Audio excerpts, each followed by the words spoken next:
Hello everyone, আসসালামু আলাইকুম। কেমন আছেন সবাই? আশা করছি ভালো আছেন। আমিও আলহামদুলিল্লাহ ভালো আছি। মাশাল্লাহ, আজকে আকাশটা দেখতে খুবই সুন্দর লাগছে আর অনেক রোদও উঠেছে আলহামদুলিল্লাহ। একটা কথা না বললেই হয় না, যারা বন্যায় আটকা পড়েছে আমরা সে তুলনায় আলহামদুলিল্লাহ অনেক ভালো আছি। আল্লাহর কাছে কোটি কোটি শুকরিয়া জ্ঞাপন করছি। বন্যায় যারা আটকা পড়েছে তাদের জন্য অনেক দোয়া রইল, আল্লাহ যেন তাদের ধৈর্য দেন।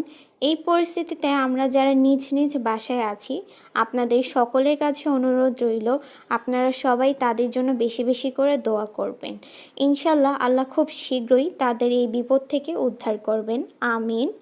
দুপুরে খাবার খাওয়ার সময় একটা কথা বারবার মনে পড়ছিল যে তারা কি খাচ্ছে, আদৌ তাদের কাছে খাবার পৌঁছেছে কি না, অনেক কিছুই মাথায় ঘুরপাক খাচ্ছে।